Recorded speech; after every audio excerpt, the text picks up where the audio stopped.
two hemispheres battling. Now blown to the maxim, two hemispheres battling. Sucking up. One last breath. Take a drag off a death. Hey, Mr. Policeman, it's a time for getting away. It's a time for driving down the motherfucking road and running from your ass today. Tell me, do you agree? Tell me if I'm making you bleed. I got a 2 more minutes and...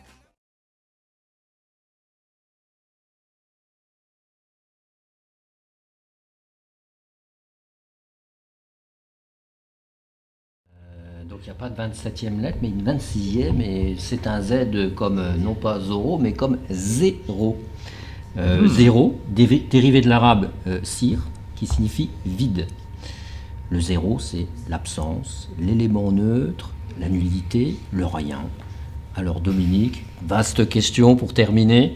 Pourquoi y aurait-il quelque chose plutôt que rien? Et emmène-nous dans la métaphysique un peu. Volontiers.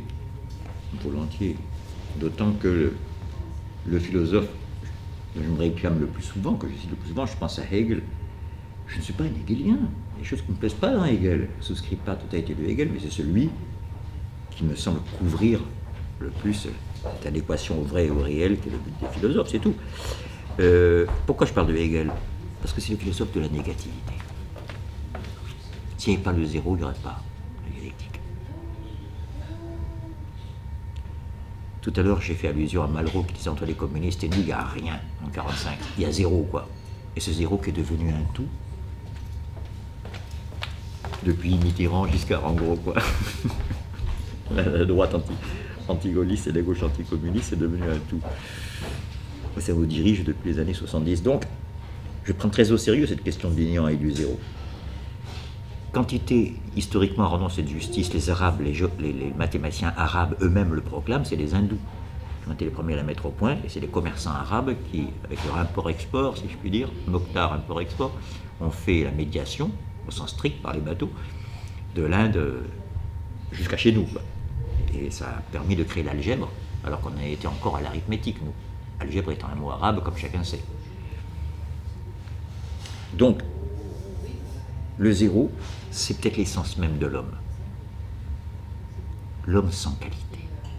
Ce qui caractérise l'homme, je reprends le titre célèbre de Mouzil, c'est le fait qu'on ne peut pas le définir, tu reviens à Q. On ne peut pas le définir par des qualités. Et pour ça, je suis un peu aussi scandalisé quand j'entends, mais l'homme n'a rien inventé. Regardez, la Luciole a inventé la lampe LED, lampe LED, LED. Blaireau a inventé les excavatrices, j'en sais rien, quoi. C'est une niaiserie, on a tendance à oublier de dire l'essentiel. C'est que le blaireau est condamné ad vitam aeternam à vivre dans un sol meuble qu'on peut creuser pour se faire des terriers. Le héros sur le granit, zéro, et au pôle Nord, n'en parlons pas. Alors que l'homme peut habiter en zone tempérée, en zone désertique, faire une station au Groenland si ça lui chante, voire au pôle Sud, et bientôt sur Mars, s'il a envie. L'homme n'est pas déterminé par son milieu et son biotope. Il crée son propre biotope. Il crée une enveloppe entre la donnée strictement naturelle et la vie qui mène lui.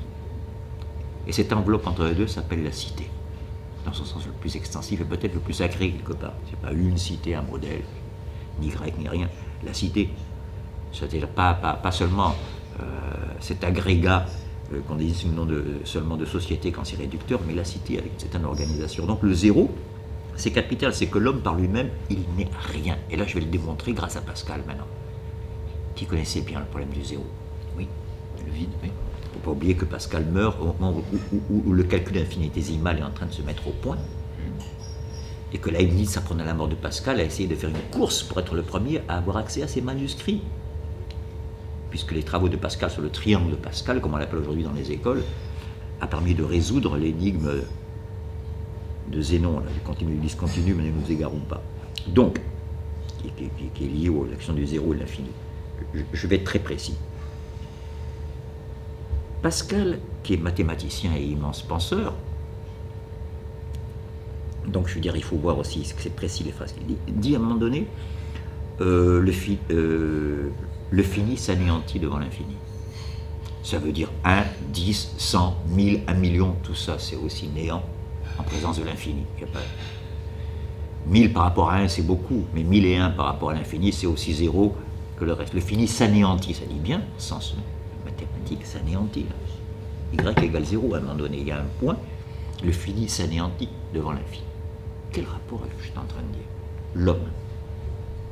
L'homme est fini, on est bien d'accord, par son corps dans l'espace, par la mort dans le temps.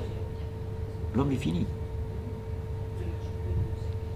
Donc l'homme est 0. S'il prend conscience de cette finitude, et c'est le seul animal, il ne faut pas oublier, à prendre conscience de cette finitude. À titre structurel, magnifique poème de Hölderlin, où il dit « Mais ils ne peuvent pas tout, les dieux ne peuvent pas tout. Les mortels, donc nous, avant eux, avant les dieux, atteignent l'abîme. Ainsi, avec eux, avec nous les hommes, l'écho change. Car il est long le temps, mais il survient le vrai. » Texte admirable, où Hölderlin dit que l'homme a une supérieure, même sur les dieux. Les dieux ne connaissent pas l'épreuve de la mort, donc ils ne connaissent pas le sentiment, la joie, la séparation, la retrouvaille. Je reprends mon raisonnement. Le fini s'anéantit devant l'infini. Or, l'homme est fini, là, je suis en pleine mathématiques, hein, je continue mes enchaînements. L'homme est fini, dans l'espace, dans le temps. Donc l'homme est 0. Par nature, il n'est rien. S'il n'y avait que la nature, il n'est rien, il n'est pas viable, parce que le mythe de Prométhée avait très bien vu. Les autres animaux sont équipés. L'un pour se tailler, légèreté et vitesse, l'oiseau, je ne sais pas. L'autre, il a la force, pachyderme, etc. Et arrivé à l'homme, hein, tu connais bien le mythe, le pauvre épimétique, qui veut dire en grec celui qui a l'esprit un peu incomplet, celui qui n'est pas fut-fut. Oui. Arrivé à l'homme, il a tellement distribué les qualités aux uns et aux autres qu'arrivé à l'homme, il n'a plus rien. Et l'homme est tout nu, il n'a pas d'écailles, il n'a pas de poils, il n'a pas de fourrure de naissance. Il n'est pas viable. Par nature, il n'est rien. C'est la Prométhée du Castellantienne, il va prendre la négativité, la connaissance, le concept, le feu.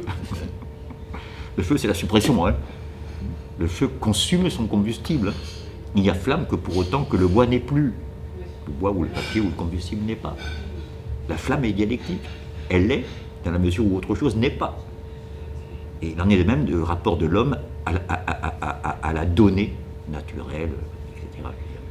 L'homme ne peut exister que dans la mesure où il façonne un monde à son image. Hegel dit dans l'esthétique que quand un enfant fait des ronds dans l'eau et s'amuse à faire des ronds dans l'eau, c'est déjà une préfiguration de l'artiste. C'est beau comme passage.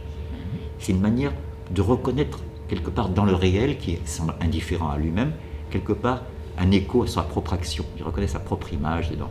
Et bien sûr, le grand texte sur le maître et l'esclave, où Hegel dit que l'esclave, à force de façonner le monde qui l'entoure, de le fabriquer avec ses mains, finit par avoir une relation au monde moins désespérante que celle du maître, qui ne retrouve jamais l'image de son désir dans le monde extérieur, ce qui illustre merveilleusement un film qui est paru dans les années 60 de Losey, qui s'appelle The Servant, un film extraordinaire, je ne sais pas si tu vois ce que je veux dire.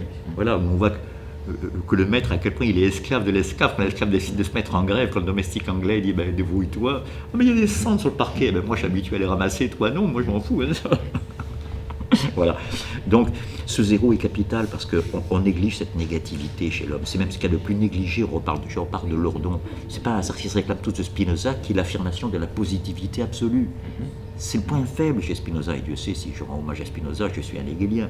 Hegel dit que toute philosophie a deux philosophes. Tout philosophe a deux philosophies. La sienne est celle de Spinoza.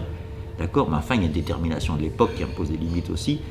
C'est-à-dire que quand il dit que l'âme est une idée du corps, ce qui préfigure Freud, que l'âme croit être indépendante, autonome comme ça, et pas du tout, elle fait qu'enregistrer les déterminations que le corps lui envoie, mais pour lui le corps c'est mécanique, c'est le corps de Descartes, de Galilée, de son époque, que la géométrie d'Euclide, dont la géométrie suffit à rendre compte.